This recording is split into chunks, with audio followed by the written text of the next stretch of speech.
बिस्मिल्लाहिर्रहमानिर्रहीम। अस्सलाम वालेकुम। अगर आपने अभी तक अलमीना की दास्तान को सब्सक्राइब नहीं किया तो सब्सक्राइब कीजिए और बेल के आइकन को प्रेस कीजिए ताकि हमारी न्यू आने वाली वीडियो सबसे पहले आप सबको मिल सके। तो चलिए आज मैं आपको एक कहानी बताती हूँ। आज सुबह से इरफान के लिए ये दिन बड़ा खतरनाक साबित हुआ था। घर में इसकी शरारतों से परेशान होकर अब्बा ने अपने दोस्त की दुकान पर लगा दिया।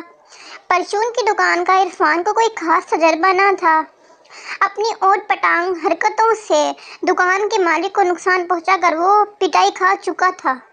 शाम के वक्त दुकान मालिक ने इसे दाल और चावल देकर पड़ोसियों के घर भेजा, लेकिन वो रास्ते में खेलने बच्चों के साथ खेल कूद में मसरूफ हो गया।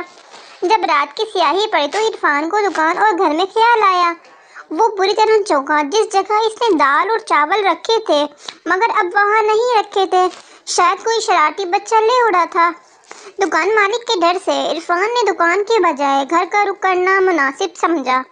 घर जाने के लिए वो टांगा स्टैंड पहुंचा। तमाम टांगे वाले रात हो जाने पर अपने अपने घरों को जा चुके थे। इसका घर काफी दूर था। रास्ते में आवारा कुत्ते बहुत कसरत से पाए जाते थे जो अजनबियों को देखते ही जख्मी कर डालते थे। अब मैं कहाँ जाऊँ, वो सोच में पड़ गया। इस इलाके में सिर्फ दुकान मालिक ही इसे जानता था और वो इसके पास मार के डर से जाना नहीं चाह रहा था। वो अपने ख्यालों में डूबा हुआ दोबारा आबादी में आ गया। इसकी नज़र एक खाली मकान पर पड़ी। खाली मकान देखकर इरफान को खुशी की इंतहा ना रही। अब इसे रात भर क़याम करने के लिए जगह मिल गई थी। ये मकान दरअसल दूध दही का काम करने वाले शख्स का था। इस मकान में जिन्नात का कब्जा था जो किसी को रहने नहीं देते थे, इसलिए इस शख्स ने अपने सामान रखने के लिए इस मकान को इस्तेमाल करता था। इस दौरान इसने काफ़ी मौलवियों को बुलाया, लेकिन वो इन जन्नात को काबू करके भागने में नाकाम रहे। मकान में किसी को ना पाकर इरफान बहुत खुश हुआ और वो जब चलता हुआ मकान के ऊपर वाले कमरे में चला गया। यहाँ बड़े बड़े बर्तनों में दही रखा हुआ था। एक तरफ पानी से भरी बाल्टी भी रखी हुई थी। वो एक तरफ जगह बनाकर लेट गया। सर्दी के दिन थे, इसे सर्दी लगने लगी। वो उठा और नीचे से टूटी हुई लकड़ियाँ उठा कर ले आया। ज़रा ढूंढने पर इसे माचिस भी मिल गई। माचिस की मदद से इसने आग जला ली। इन लकड़ियों में कुछ गीली लकड़ियाँ भी शामिल थी, जिनकी वजह से पूरे कमरे में धुआं हो गया और हवादान से नीचे वाले कमरे में भी जाने लगा। ये किसकी हिम्मत हुई है जो इस तरह धुआं कर रहा है? नीचे के कमरे से किसी के चिल्लाने की आवाज़ आई। आवाज़ सुनकर इरफान घबरा गया और समझ रहा था कि मकान में कोई नहीं है। अब पता चला नीचे कोई मौजूद था। आवाज़ दोबारा आने पर इरफान ने हिम्मत पकड़ते हुए कहा, तुम्हें हिम्मत कैसे हुई हमसे इस लहजे में बात करने की? बताओ तुम कौन हो? फिर हम बताएंगे कि हम कौन हैं। हम जिन्नात हैं और हमें इंसानों से खूब निपटना आता है, इसलिए तुम्हारे खैरियत इसी में है। तुम यहाँ से दफन हो जाओ वरना हम तुम्हें अच्छा सबक सिखा देंगे। नीचे कमरे में से आवाज़ आई। जिन्नात का सुनकर इरफान बौखला गया और चाहता था वहाँ से भाग ले, लेकिन इतनी सर्दी में वो कहाँ जाता। वो दोनों तरफ परेशानी थी। इसे याद आया कि इसकी माँ ने कहा था कि बेटा, मुश्किल वक्त में इंसान को बिल्कुल घबराना नहीं चाहिए और हिम्मत से इसका मुकाबला करना चाहिए। ये सोचकर इसने हिम्मत पकड़ी। तुम्हें मालूम नहीं तुम किससे बात कर रहे हो? मैं शाह जिन्नात का उस्ताद हूँ। मुझसे अगर तुमने बदतमीजी की तो शाह जिन्नात को कहकर तुम लोगों को अपना सबक सिखाऊंगा, जिंदगी भर याद रखोगे। इरफान ने कहा, हम देखना चाहते हैं कि तुम वाकई शाह जिन्नात के उस्ताद हो या नहीं। मैं तुम्हें किस तरह यकीन दिलाऊं कि मैं ही शाह जिन्नात का बादशाह हूँ? इरफान ने पूछा। तुम ऐसा करो, अपना थूक सहन में फेंक कर दिखाओ। अब इरफान घबराया कि मैं थूकूंगा तो इन्हें वो नजर ही नहीं आएगा, बेइज्जती अलग होगी। इनकी नजर दही के बर्तन पर पड़ी। इसने फौरा लपक कर हवादान से दही फेंक दिया। अब क्या अब भी यकीन नहीं आया? जिन्नात को बड़ी हैरत हुई कि इसका इतना सारा थूक है। तो अब वो भी डरे और डरते हुए बोले, अब ऐसा करो, हमें अपने एक आंसू फेंक कर दिखाओ। इरफान इनकी नई फरमाइश सुनकर सोच में पड़ गया।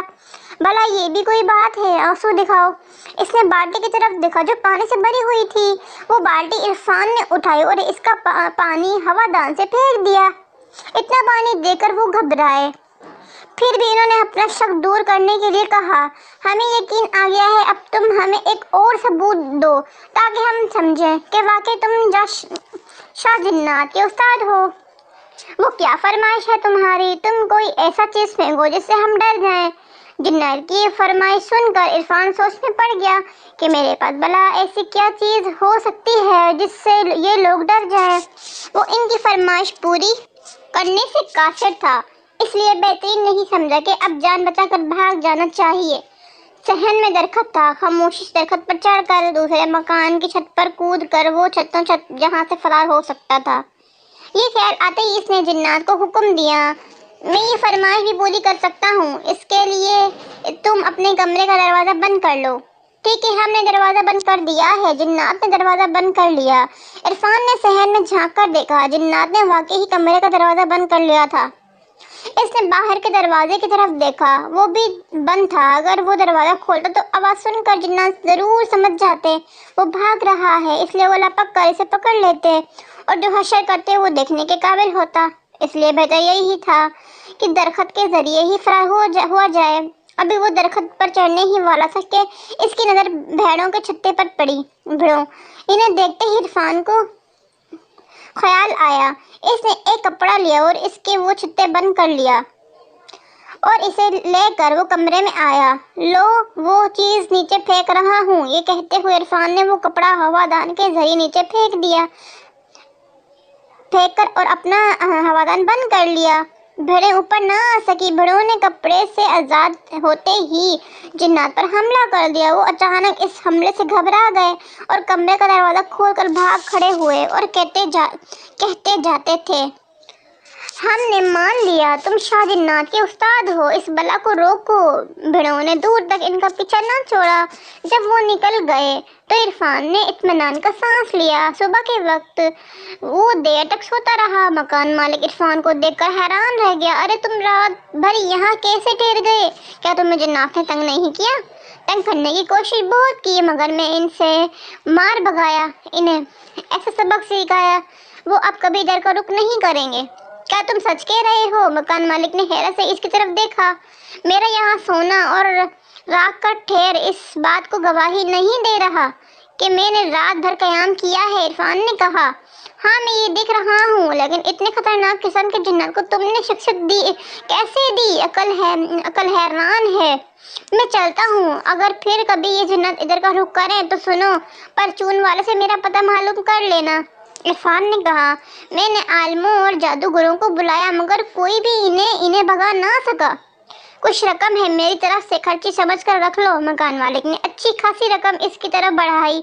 इरफान इतनी रकम पाकर बहुत खुश हुआ और सीधा घर चला आया।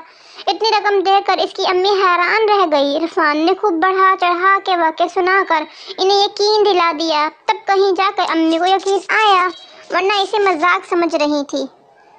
एक दिन इरफान घर पर बैठा था कि घर में मौजूद मक्खियाँ इसे तंग करने लगी। गुस्सा में आकर इसने कपड़े के एक टुकड़े से मक्खियों पर वार किया।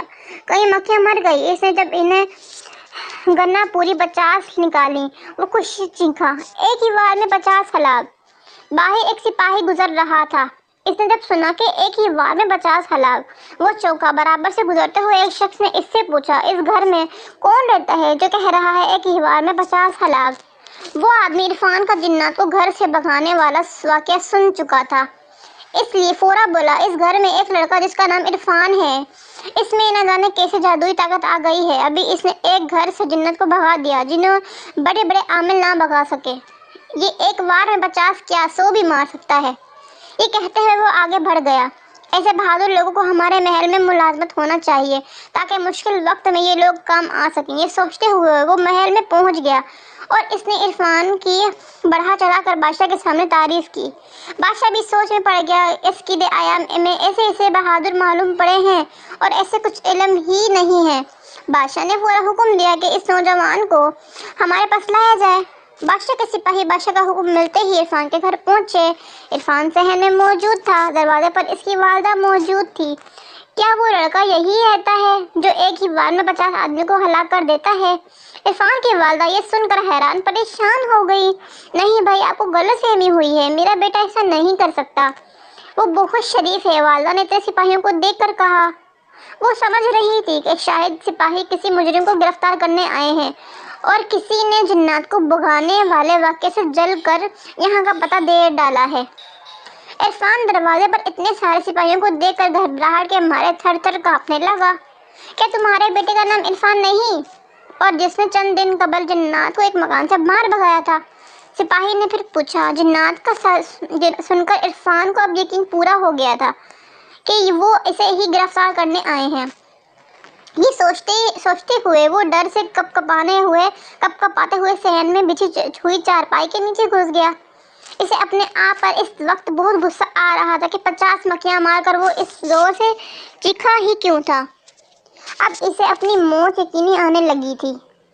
वो लाख बादशाह को यकीन दिलाता कि इसने मक्खियां मारी हैं, मगर जिन्नात वाले वाक़े का सुनकर बादशाह किसी भी तरह यकीन नहीं करेगा और यही समझेगा कि इसने 50 आदमियों को मारा है। मेरे लड़के ने जिन्नात को ज़रूर भगाया है, लेकिन वो किसी इंसान को कैसे कत्ल कर सकता है? इरफान की वालदा ने कहा। हमें तुम्हारे बेटे को बादशाह की खिदमत में पेश करने का हुक्म है और हम बादशाह के हुक्म के आगे मजबूर हैं। हम अभी और इसी वक्त इरफान को ले जाएंगे, एक सिपाही ने कहा। इसकी वादा ने लाख मिन्नत समाजत की, किसी तरह सिपाही इरफान को ले जाए, लेकिन सिपाहियों के आगे इनकी कहाँ चलती। मजबूर इरफान को इनके साथ चलना पड़ा। सारे रास्ते इरफान परेशान रहा। बादशाह के दरबार में पहुंचकर इरफान की हालत ऐसी हो गई थी कि जैसे इसके पैरों में जान ना हो। बादशाह इरफान को देखकर बहुत खुश हुआ और इसे दरबार में अच्छी मुलाजमत से सरफराज किया। अपनी नौकरी का सुनकर इरफान बहुत खुश हुआ। दरबार में नौकरी मिल जाने पर वो बहुत खुश था। अपनी नौकरी का सुनकर इरफान बहुत खुश हुआ। दरबार में नौकरी मिल जाने पर वो बहुत खुश था। सारा दिन वो अपनी फर्जी वाक़यात सुनाकर बादशाह का दिल बहलाता रहता। बादशाह इरफान के वाक़यात सुनकर बहुत खुश होते। वज़रा और अमरा ये देखकर दिल ही दिल में जल बुन कर रह जाते। इन्हें ज़रा भी इरफान के फ़र्ज वाक़यात पर एतबार ना आता। वो किसी मौके की तलाश में थे कि किसी तरह इरफान को बादशाह की नज़र से गिरा दिया जाए। पड़ोसी मुल्क की फौज ने अचानक इस मुल्क पर हमला करने की गर्ज से सरहद पर खेमे गाड़ दिए थे और वो किसी भी वक्त हमला कर सकते थे। इस बात की खबर जैसे ही बादशाह को मिली, इसने फौज को जंग की तैयारी का हुक्म दे दिया। वज़रा और अमरा जो इरफान के फर्जी वाक़यात से बेजार हो चुके थे, इन्हें मौका मिल गया इरफान को बादशाह की नज़रों में जलील करने का। एक वजीर जो सब में ज़हीन था, इसने उठकर बादशाह की खिदमत में अर्ज़ की, जहाँ पनाह जब दुश्मन गढ़ से मर सकता है तो इसे जहर देने की क्या ज़रूरत है। बादशाह ने जो ये वजीर की बात सुनी तो वो चौंका। तुम कहना क्या चाहते हो, ज़रा खुलकर बात करो। बादशाह सलामत, हमारे पास इरफान जैसा बहादुर नौजवान मौजूद है जो एक ही वार में 50 आदमियों को हलाक कर सकता है। फिर हमें फिक्रमंद होने की क्या ज़रूरत है? ये अकेला ही दुश्मन की फौज पर भारी होगा। क्या वो इस अकेले को घेर कर हलाक नहीं कर देंगे? बादशाह ने पूछा। बादशाह सलामत, बेशक जिन्नात जैसी मखलूक को शिकस्त दे सकता है, इसके लिए फौज कुछ भी नहीं है। वो वैसे भी पूरी फौज को लड़ने के लिए भेज देना शाही खजाने पर बोझ होगा। वजीर ने कहा, तुम्हारी बात दुरुस्त है। हम क्यों खवा मखवा अपनी ताकत और दौलत की फजूल खर्ची करें? हमारा इरफान ही इसके लिए काफ़ी होगा। बादशाह ने इरफान की तरफ देखते हुए कहा, इरफान, सुबह तुम्हें दुश्मन की फौज को नस्तो नाबूद करके आना है। नाकामी की सूरत में तुम्हारे लिए सजाए मौत होगी। बादशाह ने इरफान को शाही तलवार और घोड़ा भरपूर तरीके से दुश्मन का बेजिगरी से मुकाबला कर सके। बादशाह का हुक्म सुनकर इरफान परेशान हो गया। दोनों तरफ मौत ही मौत थी। आज इसे एहसास हो रहा था, फर्जी वाक़यात से लोगों का दिल ज़रूर बहलता है, मगर सुनाने वाला बड़ी आजमाइश का शिकार हो जाता है। रात की तारीकी में इसने अपनी जान बचाने का एक ही हल निकाला कि किसी तरह शाही घोड़े पर सवार कहीं और चला जाए और कभी पलटकर इधर का रुख ना करे। वो लोगों से छुपा कर इत्तेफाक से पड़ोसी मुल्क की फौज के पास जा पहुंचा। पड़ोसी मुल्क की फौज के खेमों को देखकर इरफान घबरा गया। अभी वो घोड़े को रोकने की कोशिश ही कर रहा था कि घोड़े की नज़र एक काले सांप पर पड़ गई। वो सांप को देखकर सरपट भागा कि इरफान के काबू में ही नहीं आया। और वो नीचे गिर पड़ा। घोड़ा दुश्मन के खेमे में जा घुसा। घोड़ा इस कदर बदहोश था कि इसने खेमे पर लगी लाइटें गिरा दी, जिससे खेमों में आग भड़क उठी। दुश्मन फौजी ने समझा कि इस मुल्क की फौज ने हमला कर दिया है।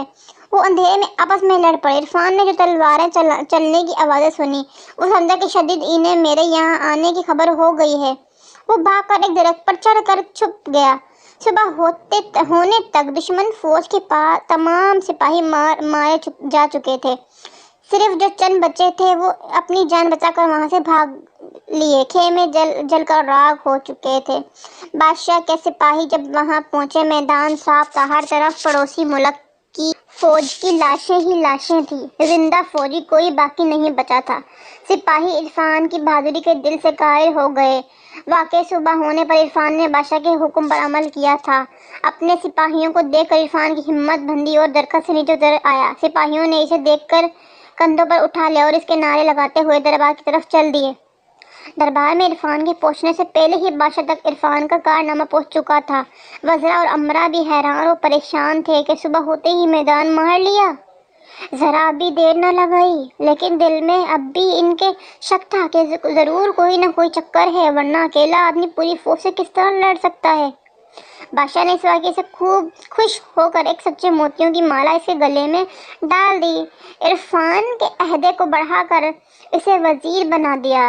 इसे एक शानदार किस्म का महल भी अता कर दिया ताकि वो अपनी हंसी खुशी जिंदगी बसर कर सके।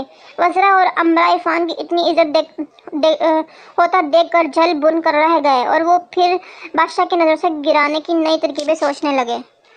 बादशाह ने खुश होकर इरफान को गले लगा लिया और अपने गले से मोतियों की माला इसे पहना दी। दूसरे रोज बादशाह ने भरे दरबार में इरफान और शहजादी की मंगनी कर दी, जिस पर वज़रा और अमरा में मायूसी की लहर दौड़ गई, क्योंकि इन्हें इल्म हो चुका था इरफान ये कारनामा बखूबी दे आया है। वो अपनी तमाम तर कोशिशों के बावजूद इरफान को बादशाह की नज़रों से गिरा ना सके। बादशाह ने जल्दी शहजादी से इरफान की शादी करके तख्त और ताज भी इरफान के हवाले कर दिया। खुद या इलाही में मसरूफ़ हो गए। कहते हैं बादशाह बनने के बाद इरफान ने वो तमाम हुनर सीख लिए थे जो एक बादशाह को आते हैं। इसने मदू में इस मुल्क पर हुकूमत की और जब तक वो जिंदा रहा किसी दुश्मन मुल्क की हिम्मत नहीं हुई कि वो इस मुल्क की तरफ मैली निगाह डाल सके। इस मुल्क की रियाया भी इससे बहुत मोहब्बत करती थी, क्योंकि वो गरीबों का बहुत हमदर्द था। छुप छुप कर रियाया के हाल मालूम करके मदद करता था। इसी बिना पर इस बादशाह को अब भी लोग याद करते हैं। दोस्तों, कहानी यहाँ पे एंड होती है। अच्छाई का सिला अच्छाई से।